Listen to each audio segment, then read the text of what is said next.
Il est 8h37 sur RMC et BFM TV. Bonjour Bruno Retailleau. Bonjour Thomas Soulier. Vous êtes sénateur de Vendée, patron des sénateurs Les Républicains. Hier, vous avez donc présenté avec Laurent Wauquiez un pacte législatif avec sur la table 13 lois. On va y revenir en détail sur l'immigration, les normes, le nucléaire. Mais avant cela, vous dites, Bruno Retailleau, oui à des projets communs, non à des coalitions. Vous nous garantissez ce matin qu'il n'y aura aucune coalition avec le camp présidentiel aujourd'hui et d'ici à 2027. Non, nous ne souhaitons pas de coalition, nous ne souhaitons pas entrer ni au gouvernement, ni dans une coalition. En revanche, nous ne voulons pas bloquer le pays. Je pense qu'aujourd'hui, la France va mal. Je pense qu'on est au bord d'une crise financière. On va le voir dans quelques semaines avec le budget, si celui-ci n'est pas voté avec suffisamment d'économies. Il en faut pratiquement 20-25 milliards, ça n'est pas rien. Sur le front de la sécurité, les Français voient bien que ça se dégrade. 1000 coups et blessures par jour. Une immigration qui est hors de contrôle. Donc nous, on va être utile au pays. Et pour être utile au pays, on dit au président de la République et au futur Premier ministre, écoutez, nous, on met sur la table des propositions très concrètes, des propositions qui sont en rupture avec ce qu'on n'a pas encore essayé. Je pense qu'on pourra les détailler. Ouais, on va en parler. Mais que ce soit en matière de pouvoir d'achat, que ce soit en matière d'immigration, de justice, notamment pour les mineurs, je pense qu'on a mis sur la table des propositions qui sont de bon sens, mais qu'on n'a jamais eu le courage en France de pouvoir, si j'ose dire, tester. Alors en coulisses, le camp macroniste regarde tout cela avec beaucoup d'attention. Imaginons, Bruno Retailleau, qu'Emmanuel Macron vous dise « Ok, on top. Ces 13 propositions de loi, je les reprends. » Même avec cela, vous ne gouvernerez pas avec Emmanuel Macron. C'est sûr. Non, mais gouverner, qu'est-ce que ça signifie gouverner ? Ce qui est important pour nous, j'ai utilisé le mot d'être utile au pays. Oui. Parce que pour nous, notre boussole, c'est pas M. Macron. Notre boussole, c'est tout simplement l'intérêt supérieur des Français et des Français. S'il reprend tout, mais on votera, bien sûr. D'accord. On votera et on concourra justement au redressement de la France. Parce que si on a mis sur la table ces 13 textes de loi, c'est pour redresser la France. C'est pour que les Français aient plus de pouvoir d'achat. C'est pour qu'il y ait plus de tranquillité dans la rue. C'est pour lutter contre l'islamisme, etc. Donc ça va dans le bon sens. Vous dites nous sommes une droite responsable. Mais est-ce que ce n'est pas irresponsable de dire, juste par principe, je ne veux pas gouverner avec cette personne-là, Emmanuel Macron? C'est pas une question de personne. Je vais vous dire. Quand on dit coalition, on sous-entend une coalition qui irait de la gauche jusqu'à la droite en passant par le centre. Ça serait le en même temps. Et le en même temps, c'est l'échec. Et seulement vous et la Macronie. Mais ça fait 220 députés, Thomas Soulier. Vous serez renversé. Très loin, mais bien sûr, très loin des 289 que nécessite la majorité absolue. Donc je pense que pour nous, la façon la plus intelligente d'être utile au pays, c'est au contraire de mettre des idées très concrètes. Des idées, encore une fois, qu'on n'a pas testées. Des idées qui n'ont jamais été appliquées. Des idées qui ont été appliquées, par contre, dans d'autres pays. Faut pas non plus essayer de réinventer l'eau chaude. On va le détailler. Il y a donc une frontière infranchissable entre vous et la Macronie. Et pourtant, Bruno Retailleau, Laurent Wauquiez, votre homologue à l'Assemblée, et Gabriel Attal, le Premier ministre démissionnaire, se sont mis d'accord pour une répartition des postes à l'Assemblée, des postes prestigieux. Et vous dites oui au fait de se répartir les postes et non au fait de gouverner. Vous comprenez qu'il y a une forme d'incohérence politique là-dedans ? Non, moi j'y vois vraiment une cohérence pour deux raisons. La première, c'est que notre objectif à l'Assemblée a été de faire barrage à la gauche et notamment à LFI. Et nous y sommes parvenus. Sinon, aujourd'hui, au moment où on se parle, on aurait un président communiste à la tête de l'Assemblée nationale. Avec un quart des voix, un tiers des députés, la gauche associée avec LFI ne peut pas prétendre gouverner la France qui n'a jamais été autant à droite. Première raison. Deuxième raison, si nous avons voulu progresser en termes d'influence et donc de postes à l'Assemblée nationale, mais c'est justement pour donner de la force au pacte législatif. Le pacte législatif, c'est 13 textes de loi. Il est évident qu'au Sénat, et c'est ça qui est important, le Sénat va être un pôle de stabilité. On a une majorité au Sénat. Oui. Donc la droite est majoritaire au Sénat. Exactement. Donc on pourra faire passer ces textes. D'ailleurs, plusieurs viennent du Sénat, ont déjà été votés au Sénat. Et avec des postes d'autorité à l'Assemblée nationale, ça nous donne aussi un autre argument pour faire passer ces textes. Mais les Insoumis et le RN, ils sont plus nombreux que vous. Et beaucoup plus nombreux que vous. Et pourtant, vous dites, on assume, on a beaucoup plus de postes qu'eux. C'est antidémocratique, non ? Non, ils sont dans une stratégie de chaos. Et moi, je veux redire ce qui ne s'est pas vu, mais ce qui s'est fait. Marine Le Pen a crié au loup. Elle s'est victimisée. C'est un double jeu. elle a Parce qu'elle n'a aucun poste au orchestré, bureau, oui. elle a orchestré cette victimisation. S'il n'y avait eu qu'elle, on aurait eu l'extrême gauche au pouvoir à l'Assemblée nationale. Je veux rappeler que la première vice-présidente, qui est une vice-présidente extrême gauche LFI, c'est aussi grâce au RN qu'elle a été élue. Et s'il n'y a pas de poste de secrétaire au bureau du RN, c'est que les candidats ont été retirés. Donc ça va bien. Elle se victimise, et c'était simplement dans la stratégie du chaos, parce qu'elle pense que c'est meilleur pour elle de se victimiser pour 2027. Alors, le jeu de l'été chez vous, les Républicains, c'est ni oui, ni non, ni coalition. Et pourtant, il y a un sondage Odoxa ce matin dans le Figaro qui dit 61% des Français appellent les partis politiques à une coalition. Est-ce que vous êtes à contre-courant de l'opinion publique? Non, encore une fois, ce qu'on a mis sur la table, ce qu'on essaie de faire, c'est qu'on ne veut pas bloquer le pays. Mais eux, ils disent la droite et gauche travaillent ensemble. Voilà ce que disent les Français. Mais c'est bien ce qui se passera. Ouais. Puisque non, une coalition avec la gauche. Donc, non, mais pas au gouvernement. Pas au gouvernement, parce qu'on ne veut pas donner un chèque en blanc. Mais la gauche ne votera pas vos propositions de loi, quand vous rentrez, M. Retailleau. Quand vous passez... Oui, elle ne le votera peut-être pas, notamment sur la justice, notamment sur l'immigration.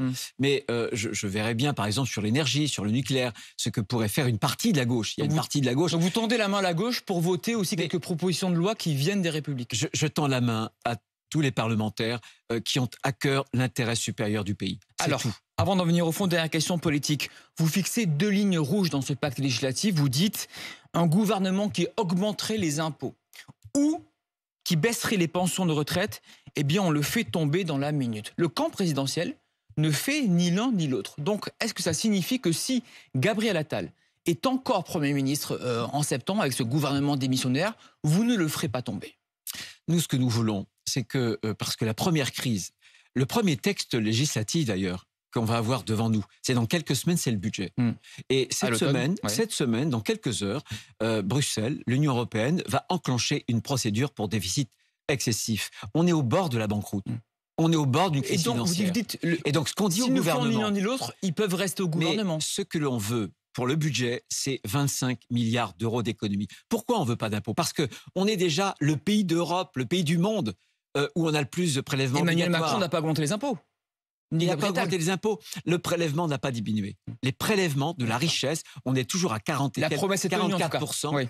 Ah oui, non, mais le problème, c'est que Emmanuel Macron, c'est 1000 milliards d'endettement de plus. Je reprends ma question. C'est la dépense. S'ils n'augmentent pas les impôts, s'ils ne baissent pas les retraites, est-ce qu'en septembre, vous dites OK, ils peuvent rester à ce gouvernement-là, on ne les fera pas tomber? Non, mais nous, on est dans un esprit de responsabilité. Donc, on ne cherche pas à faire tomber le gouvernement. On veut ce qui est bon pour la France. Et ce que l'on dit, ce qui est bon pour la France, c'est pas d'augmenter les impôts, parce qu'à ce moment-là, on tue en réalité l'activité française et on provoque du chômage. Deuxième chose, on veut baisser la dépense publique, parce que dans ce pays, voilà, dès qu'il y a un problème, on pense qu'il est soluble avec plus de subventions. C'est pas le cas. Si en septembre, il y a toujours le même gouvernement, ça vous choquerait? Non, oui. Le gouvernement démissionnaire, bien sûr. Oui. Ce serait même anticonstitutionnel. Donc il faut changer rapidement de gouvernement-là? Je pense qu'un gouvernement, ce gouvernement-là, peut tenir le temps de la trêve olympique. D'accord. Mais certainement pas au-delà. Il faudra... En septembre, donc, vous dites, en septembre, il faudra un nouveau gouvernement. Septembre, c'est trop long. À mon avis, c'est en août. En août, donc juste après les Jeux Olympiques, avant les Jeux Paralympiques, vous dites? Je pense. En tout cas, ça passe par la nomination d'un Premier ministre. Alors, on en vient au fond de vos propositions. J'ai bien lu votre dossier de presse.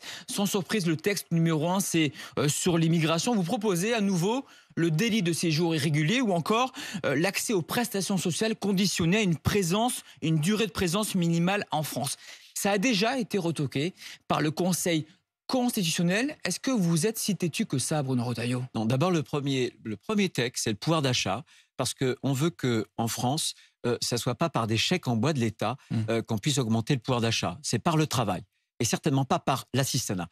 Simplement sur l'immigration, vous faites bien de me poser cette question-là. Le Conseil constitutionnel n'a pas dit que c'était anticonstitutionnel, les allocations familiales. Nous, on veut un délai de carence. On veut qu'un immigré qui arrive en France, au premier jour où il met les pieds sur le sol national, il n'ait pas le droit à un certain nombre d'allocations. Et ça, vous l'aviez imposé lors de la loi immigration. Voilà. Le Conseil constitutionnel n'a pas dit que c'était anticonstitutionnel. Il a dit simplement que les délais de 30 mois ou de 5 ans, c'était trop long. Regardez, le RSA, c'est 5 ans de délai de carence. Donc, ça fonctionne bien. L'ASS, notamment pour les chômeurs de longue durée, ça fonctionne. Il y a aussi... Mais vous n'avez aucune garantie que ce sera conforme à la Constitution sur le fond, je dis bien. Si. Attendez, le Conseil constitutionnel, ce qui s'est passé de façon incroyable, avec les clins d'œil appuyés du président de la République demandant au Conseil constitutionnel de censurer la loi immigration, qui a été une loi de fermeté comme jamais en France on avait voté, et c'est nous, la droite, qui l'a écrit. C'est que le Conseil constitutionnel a dit il y a des cavaliers législatifs, c'est-à-dire qu'au Sénat et à l'Assemblée, vous avez voté des choses qui n'ont qu'un intérêt, en plutôt un lien très, très, très indirect, même pas indirect d'ailleurs, avec le texte de loi. Ouais. Bien, si nous, on met sur la table, c'est, juridique, notre texte de loi, eh bien, tous les amendements qui avaient été retoqués par le Conseil constitutionnel seront en fait avec un lien direct et seront donc, si j'ose dire, juridiquement parfaits. Il n'y aura pas de problème. Un mot sur les retraites. Vous proposez qu'elles soient valorisées en fonction de l'inflation. C'est ce que Gabriel Attal aussi a proposé il y a un mois maintenant. En revanche, dans votre pacte, il n'y a rien sur une réforme d'ampleur concernant les retraites. Ça veut dire quoi? Ça veut dire que la réforme d'Elisabeth Borne et Olivier Dussopt était finalement la bonne? Attendez, cette réforme-là, je l'ai soutenue. Pour la bonne et simple raison. Pas vos copains à l'Assemblée? La plupart. Si, les 2 tiers. Le gouvernement a failli tomber. Non, hein. franchement. Non, plus des 2 tiers des LR à l'Assemblée nationale l'avaient soutenue. Cette réforme, nous l'avons soutenue parce que c'est un amendement, elle vient d'un texte que nous faisions passer au projet de budget de la sécurité sociale tous les ans, avec le recul d'âge, 64 ans, et une accélération de la durée des cotisations. Pourquoi est-ce qu'on l'a fait passer? Parce qu'on voulait garantir à nos retraités, à nos anciens, garantir leur pouvoir d'achat. C'est pour ça qu'on veut l'indexation. Voilà. Par le travail. Parce qu'en 2030... Ça coûte combien, ça? L'indexation des retraites sur l'inflation. Tout dépend de l'inflation. Tout dépend de l'inflation. Quand vous avez chiffré Oui, bien sûr. Quand vous avez une inflation forte, oui, ça peut coûter de plus de 10 milliards. Quand vous avez une inflation faible, ça coûte quelques milliards. Vous cramez la caisse. Non, c'est la contrepartie du travail. Vous ne pouvez pas dire aux gens, on va travailler plus et vous allez gagner moins. Ça ne marche pas. Ouais. Nous, ce que l'on veut, c'est pour ça qu'on a une approche très différente de la gauche et très différente d'Emmanuel Macron, du pouvoir d'achat. Nous, on pense que, comme dans les autres pays qui s'en tirent bien, pourquoi les Allemands, les Suisses et les autres ont un meilleur pouvoir d'achat que le nôtre? C'est que nous, on a tué le travail avec les 35 heures, la retraite à 60 ans. Ça, c'était de grandes erreurs de la gauche. Et vous voudriez qu'on rentre dans une coalition avec la gauche qui voudrait qu'on travaille toujours moins, qu'on dépense toujours plus. Il faut, en politique, tenir à ses convictions et à ce qui est bon pour le pays. On ne peut pas faire n'importe quoi quand on n'est pas d'accord. En parlant de convictions, on va en venir à votre parti, les Républicains. On en parle beaucoup depuis 1 mois et demi maintenant. Éric Ciotti est toujours le président de votre parti et pourtant, il y a 1 mois et demi, il a fait ce qu'on appelle une union, une alliance, donc cette fois-ci avec le camp de Marine Le Pen. Hier, il a réagi à votre pacte législatif et il a proposé un vote à vos adhérents en disant soit vous choisissez, et je le cite, la dissolution des Républicains dans le camp macroniste. Selon lui, c'est ce que vous proposez. Ou, dit-il, le rassemblement de toutes les droites. Imaginons que les adhérents LR votent pour l'option défendue par Éric Ciotti. Vous faites quoi? Croyez-moi que s'il votait aujourd'hui, il voterait certainement pas pour ce qu'a proposé M. Ciotti. Vous allez être persuadé. Vous êtes persuadé? Bien sûr, parce que s'ils sont restés avec nous, croyez-moi, c'est parce qu'ils tiennent à une ligne d'indépendance de la droite. Éric Ciotti a fait un pari personnel, pour Nice, uniquement, personnel.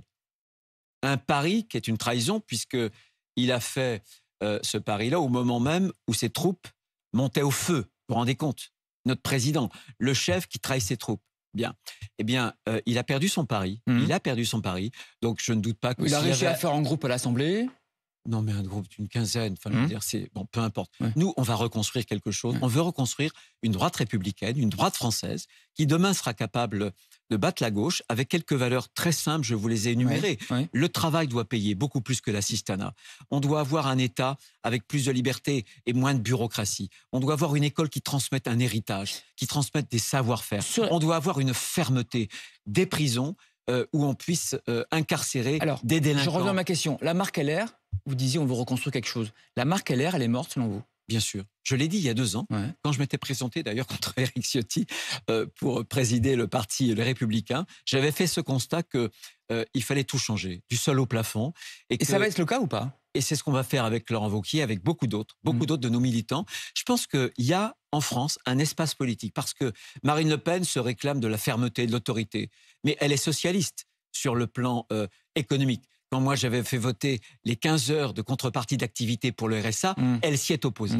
Nous sommes les seuls qui voulons à la fois la liberté sur le plan économique et l'autorité et la Alors, fermeté. un espace On entre veut la prospérité, Oui. mais l'ordre en même temps. Un espace entre Emmanuel Macron et Marine Le Pen. Au milieu, les Républicains. Éric Ciotti, il sera toujours votre président à la rentrée? Peu importe, je vais vous dire. Si c'est important, on réglera quand même. ce problème-là. On va régler ce problème-là. Vous avez d'une du façon- mal, hein. Oui, mais bien sûr. Il Bien sûr, s'accroche. parce qu'il a tout fait. Bien sûr qu'il s'accroche. Bien sûr. Mais peu importe. Pour moi, c'est du détail. C'est de l'ordre du détail. Ce que je sais, moi, Vous voulez être aujourd'hui... président des Républicains, notamment, enfin le nouveau Républicain. Non, Ça non, vous dit ça? Non, mais ce qui me Il y a un dit... poste à prendre. Hein. Non, je m'en fiche des postes. Vous me connaissez mal. Mais moi, ce qui me dit, c'est les idées qu'on peut porter. C'est des idées nouvelles, des idées en rupture. Parce que ce soit Emmanuel Macron ou ses prédécesseurs, on n'a pas tout essayé. Vous savez, un jour, c'est François Mitterrand ou Lionel Jospin qui avait dit contre le chômage, on a tout essayé.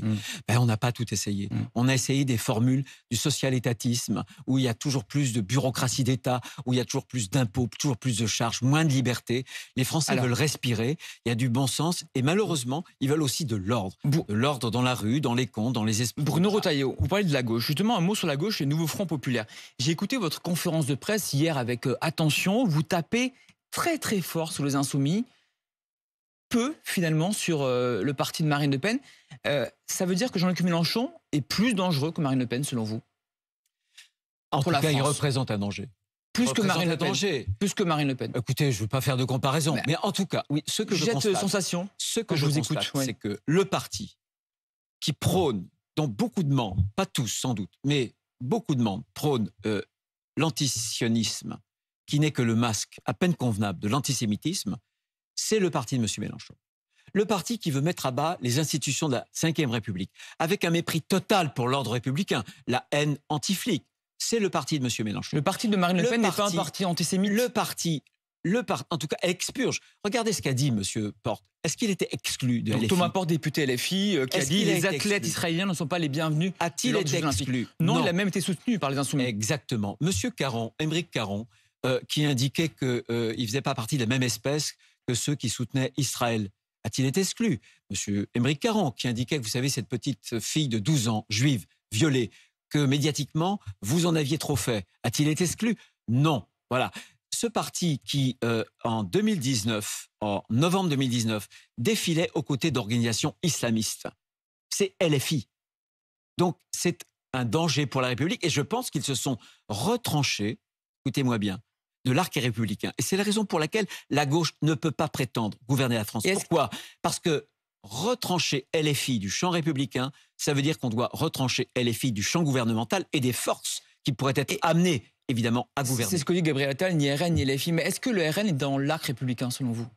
Je pense en tout cas que Mme Le Pen n'a plus rien à voir avec le père Jean-Marie Le Pen. Donc elle est dans l'arc républicain, ce qu'on appelle l'arc républicain. Je pense qu'il y a un certain nombre de partis, je les combats, ils me combattent aussi, ils veulent notre mort, ils veulent nous tuer. Marine Le Pen, l'opération M. Ciotti, de la part du Rassemblement national, c'était une opération qui nous visait directement. Elle veut notre mort. Vous comprendrez donc que je n'ai pas d'avis favorable sur le Rassemblement il nous reste 10 national. secondes. Le député Thomas Porte, avec ses propos que je rappelais, est-ce que vous souhaitez des suites judiciaires? S'il y avait suite judiciaire, pourquoi pas? Je ne sais pas. Je ne veux pas non plus vous le réclamez pas. Tout judiciariser. Simplement, c'est inacceptable. Moi, j'ai vu les images. Ils devraient les regarder. Du 7 octobre. C'est terrible, c'est terrifiant ce qui s'est passé et que, justement, le front de gauche se soit associé au NPA de M. Poutou. M. Poutou qui a célébré le 7 octobre dernier comme une forme de résistance. Là encore, c'est absolument injustifiable. Il est 8h55. Merci beaucoup d'avoir été notre invité. 8h55 sur RMC et BFM TV.